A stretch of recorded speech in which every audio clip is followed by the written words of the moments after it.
चलिए अब हम लोग चर्चा करेंगे कि सिंधु घाटी सभ्यता को हड़प्पा सभ्यता क्यों कहा जाता है। ठीक ना, क्वेश्चन है सिंधु घाटी सभ्यता को हड़प्पा सभ्यता क्यों कहा जाता है। देख ले रहे हैं, आज पूरा हड़प्पा सभ्यता को खत्म कर देना। ठीक है, तो सिंधु घाटी सभ्यता को हड़प्पा सभ्यता क्यों कहा, यहीं से क्वेश्चन स्टार्ट है।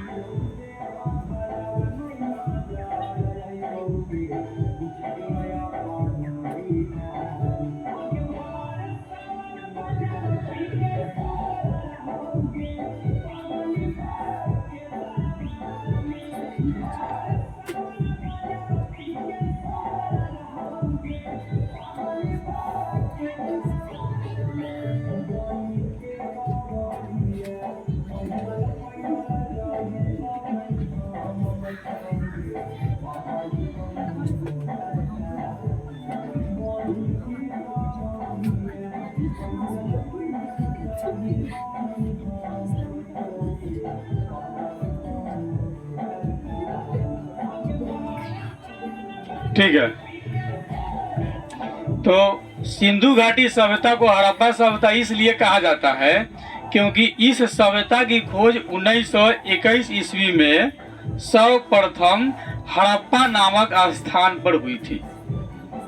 ठीक है, सिंधु घाटी सभ्यता को हड़प्पा सभ्यता इसलिए कहा जाता है क्योंकि इस सभ्यता की खोज सबसे पहले कब हुई थी, 1921 ईस्वी में।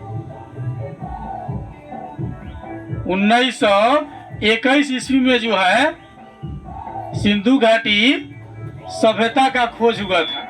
ठीक है, और खोज जो हुआ था वह स्थान क्या था, हड़प्पा नामक स्थान पर हुआ था। खोज किसकी हुई थी, सिंधु घाटी सभ्यता की। ठीक ना, और खोज सबसे पहले कहाँ हुआ था, हड़प्पा नामक स्थान पर हुआ था। जगह का नाम था हड़प्पा। ठीक है, जगह का नाम था हड़प्पा।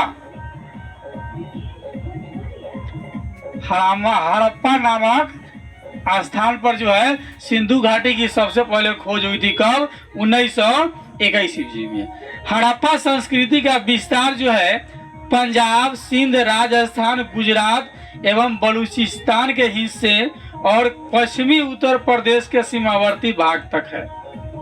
ठीक है, यह जो है कहाँ इस हड़प्पा की संस्कृति कहाँ है, आपको पंजाब में है। पंजाब में जो है सिंधु घाटी सभ्यता, सिंधु घाटी सभ्यता को ही हड़प्पा सभ्यता कहा जाता है। अब क्यों कहा जाता है, क्योंकि 1921 ईस्वी में सबसे पहले हड़प्पा नामक स्थान पर ही सिंधु घाटी सभ्यता की खोज हुई थी, इसलिए जो है उसको सिंधु घाटी सभ्यता को हड़प्पा सभ्यता कहा जाता है। ठीक ना, खोज कब हुई, 1921 में। ठीक, अब सुस्पष्ट हो गया कि सिंधु घाटी सभ्यता को हड़प्पा सभ्यता क्यों कहा जाता है, क्योंकि सिंधु घाटी की खोज सर्वप्रथम जो है हड़प्पा नामक स्थान पर हुआ था, इसलिए उसको जो है हड़प्पा सभ्यता के नाम से भी जाना जाता है। कब हुआ था, 1921 में। हड़प्पा की संस्कृति का विस्तार जो है पंजाब, सिंध,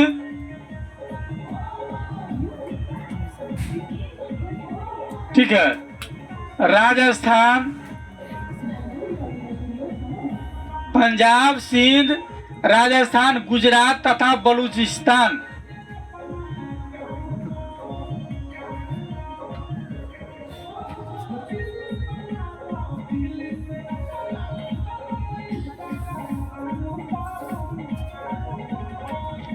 ठीक है, तो हड़प्पा संस्कृति का विस्तार पंजाब, सिंध, राजस्थान, गुजरात तथा बलूचिस्तान के हिस्से में और पश्चिमी उत्तर प्रदेश के सीमावर्ती भाग तक था।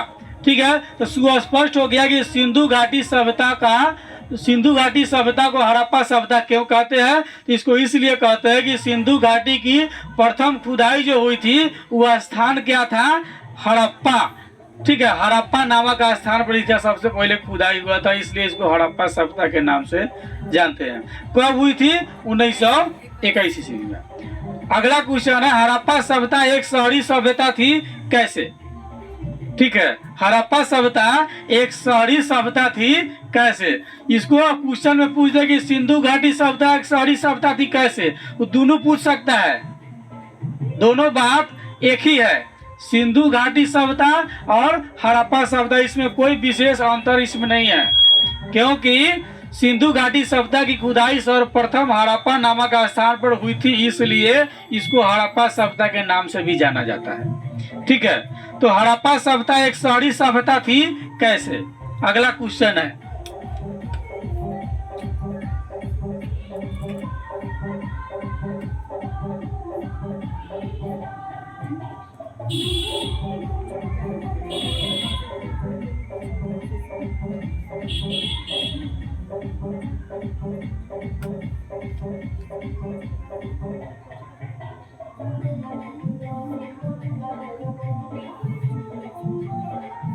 ठीक है, हड़प्पा सभ्यता एक शहरी सभ्यता थी कैसे? तो हड़प्पा सभ्यता एक शहरी सभ्यता थी इसलिए क्योंकि इसके अंतर्गत अनेक नगर के अवशेष मिले हैं। खुदाई में कई सारे नगर का अवशेष मिला है। खुदाई से यह ज्ञात हुआ है कि यह नगर का शिलालेख है। ठीक है, जिसमें हड़प्पा, मोहनजोदड़ो, लोथल आदि प्रमुख स्थान है। ठीक है, मोहनजोदड़ो हड़प्पा सभ्यता का सबसे अनूठा और नियोजित शहरी केंद्र था। मोहनजोदड़ो हड़प्पा सभ्यता का, ठीक है, सबसे अनूठा यानी लोकप्रिय और नियोजित शहरी केंद्र था। यह सबसे प्रसिद्ध पूरा स्थल है, यद्यपि इसकी खोज हड़प्पा से बाद में ही हुई है मोहनजोदड़ो की। ठीक है, मोहनजोदड़ो शहर को नियोजकों ने दो भाग में बांटा है। एक छोटा भाग, लेकिन वह हिस्सा अधिक ऊंचाई पर बनाया गया, और दूसरा भाग अधिक बड़ा है लेकिन नीचे बनाया गया। पुरातत्वों ने इन्हें क्रमशः दुर्ग और निचला शहर का नाम दिया। मोहनजोदड़ो का दूसरा भाग अर्थात निचला शहर भी दीवार से घेरा गया था, और इसके अलावा अनेक मकानों को ऊंचे चबूतरों पर बनाया गया था जो नींव का काम करते थे। मोहनजोदड़ो शहर का संपूर्ण भवन निर्माण कार्य चबूतरों पर एक निश्चित क्षेत्र तक सीमित था, इसलिए ऐसा मालूम पड़ता है कि पहले बस्ती का नियोजन किया गया था और फिर उसके अनुसार जो है उसका कार्यान्वयन हुआ था। पहले नियोजन यानी कि सोच समझ करके मकान उस समय भी बनाए जाते थे। ठीक है, ये हड़प्पा सभ्यता एक शहरी सभ्यता थी, इस पर हम लोग चर्चा कर रहे हैं। अगला हम लोग क्वेश्चन है कि मोहनजोदड़ो के विशाल स्नानागार का वर्णन करें। ठीक है, मोहनजोदड़ो के विशाल स्नानागार का वर्णन करें। मोहनजोदड़ो सभ्यता में जो है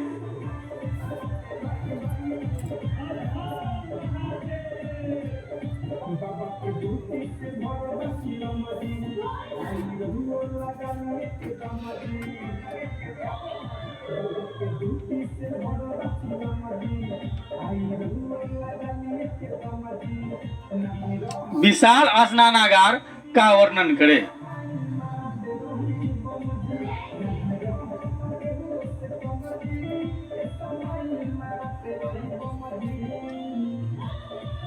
सिंधु घाटी के लोगों ने अनेक प्रकार के भवन का निर्माण किया था। ठीक है, रहने के मकान के अतिरिक्त उन्होंने अनेक सार्वजनिक भवन का निर्माण किया था। जैसे वर्तमान काल में बहुत सारे सार्वजनिक भवन बनाए जाते हैं, ठीक है, जो मतलब कि सभी लोग उसका उपयोग कर सकते हैं। जैसे सामुदायिक भवन, सार्वजनिक भवन है आपका, कोई भी जा सकता है। समुदाय मतलब सार्वजनिक शौचालय भी बनाए जाते हैं। बहुत सारे स्थान है जो सार्वजनिक है, वहाँ पर सभी लोग जा करके अपनी आवश्यकता की पूर्ति हेतु कार्य कर सकते हैं। तो सिंधु घाटी के लोग ने अनेक प्रकार के भवन का निर्माण किया, और रहने के मकान के अतिरिक्त उन्होंने अनेक सार्वजनिक भवन का भी निर्माण किया था। इन सार्वजनिक भवनों में सबसे मुख्य जो था वह मोहनजोदड़ो का स्नानागार था, जिसका बाहरी घेरा 180 गुने 180 फीट है और इस तालाब की आंतरिक लंबाई 39 फीट, चौड़ाई 23 फीट और गहराई 8 फीट है। इसके चारों ओर काफी बरामदे बने हुए हैं और इस तालाब के पास एक कुआं है जिसका पानी इस तालाब को भरने के लिए प्रयोग में लाया जाता था। तालाब पर चढ़ने के लिए सीढ़ियां बनी हुई है और गंदे पानी को निकलने के लिए तालाब में अलग रास्ता था। अनुमान लगाया जाता है कि यह तालाब धार्मिक अवसर पर नहाने के लिए बनाया गया था।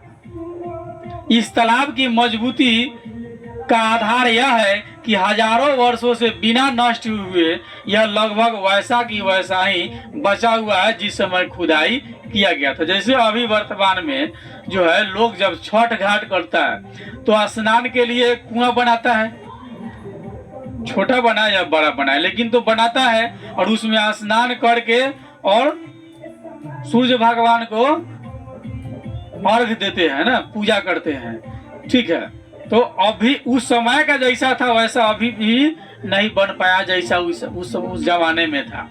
ठीक ना, यानी मोहनजोदड़ो के विशाल स्नानगार थे। कचरा पानी निकलने का अलग स्थान, कुआं अलग है, तालाब अलग है, वहाँ उस पर चढ़ करके स्नान करने का व्यवस्था जो है सीढ़ी टाइप के बनाया गया था। इस तरह से मोहनजोदड़ो का विशाल स्नानगार था। ठीक ना, जिसकी घेरा जो है 80 गुने 80 फीट का है, केवल 180 गुने 180 फीट है। ठीक है, बाहरी घेरा। और इस तालाब की आंतरिक लंबाई 39 फीट।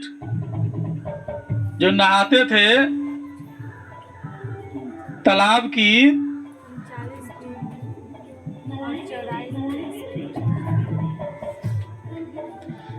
की आंतरिक लंबाई मतलब अंदर के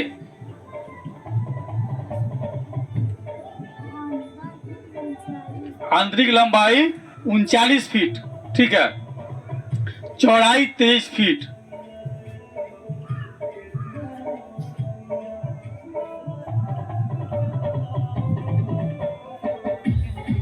ठीक है, और ऊंचाई जो है उसका 8 फीट है।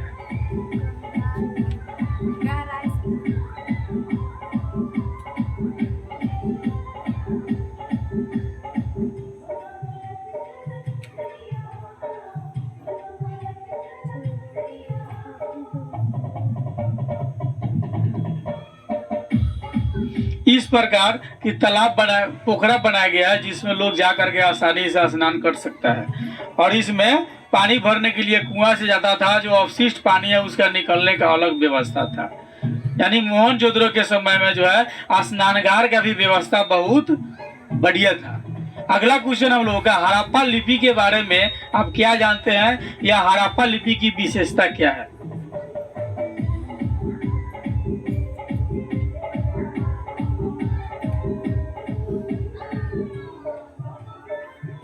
हड़प्पा लिपि के बारे में आप क्या जानते हैं? ठीक है, हड़प्पा लिपि को रहस्यमय कहा गया है क्योंकि इसे अभी तक पढ़ा नहीं जा सका है। उस समय के जो लिपि में जो अक्षर जो लिखी हुई थी वो अभी तक लोग पढ़ नहीं पाया है कि क्या लिखा हुआ है। इसकी विशेषता निम्न प्रकार है। यह लिपि वर्णमालीय नहीं थी, जैसे अभी हिंदी का वर्णमाला में हिंदी में आपको 52 अक्षर घटा कर कभी 48, अंग्रेजी में 26 कर दिया गया है। हिंदी के आधार पर ही संस्कृत बने हैं, यानी इसकी वर्णमाला जो है परफेक्ट है कि इतना है, लेकिन उसकी लिपि जो है वर्णमालीय नहीं थी। यह ऐसे चिन्ह वाली थी जो किसी विशेष स्वर या व्यंजन को व्यक्त नहीं करती है। इस लिपि के चिन्ह की संख्या 375 से 400 के बीच है।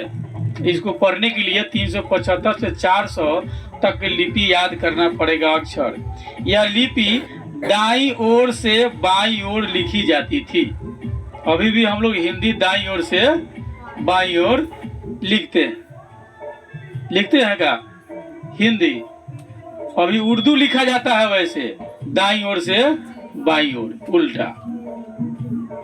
तो यह लिपि दाईं ओर से बाईं ओर लिखी जाती थी। इसका संकेत इस बात से मिलता है कि मुहरों पर इसकी लिखावट में दाईं ओर चौड़ा अंतराल है, जबकि बाईं ओर जो है उसे थोड़ा छोटा है। जैसा कि लिखते समय बाईं ओर स्थान कम पड़ गया हो। इस लिपि की लिखावट बहुत ही वस्तुओं पर मिली। इसका अर्थ यह लगाया जाता है कि साक्षरता व्यापक रूप में थी, यानी कि उस समय भी लोग पढ़े लिखे लोग थे। भले ही उस लिपि को हम आज नहीं पढ़ पाए हैं, लेकिन उस समय के लोग भी पढ़े लिखे लोग थे। ठीक है, तो हड़प्पा लिपि के बारे में क्या जानते हैं? आपसे पूछेगा तो क्या बताइएगा? कि हड़प्पा लिपि एक रहस्यमयी बात है, क्योंकि अभी तक इसको कोई पढ़ नहीं पाया है कि क्या लिखा हुआ है। ठीक है, यह लिपि वर्णमालीय नहीं थी, यह एक चित्र वाली थी, जो विशेष स्वर या व्यंजन से इसका कोई संबंध नहीं था। इस लिपि के चिन्ह की संख्या जो है 375 से 400 के बीच है। यह लिपि दाईं ओर से बाईं ओर लिखी जाती थी और इसका संकेत इस बात से मिलता है कि मुहर पर इसकी लिखावट में दाईं ओर और चौड़ा अंतराल है, जबकि बाईं ओर थोड़ा छोटा अंतराल है। जैसे कि लिखते समय बाईं ओर स्थान कम पड़ गया हो। इस लिपि की लिखावट बहुत सी वस्तु पर मिली है। इससे यह ज्ञात होता है कि उस समय के लोग भी, ठीक ना, यानी सिंधु घाटी सभ्यता के लोग भी पढ़े लिखे लोग थे, साक्षर लोग थे। ठीक है, ये यहाँ तक आपका जो है लघुत्तरी का हड़प्पा सभ्यता खत्म हुआ। अब दीर्घोत्तरी में फिर चर्चा करेंगे।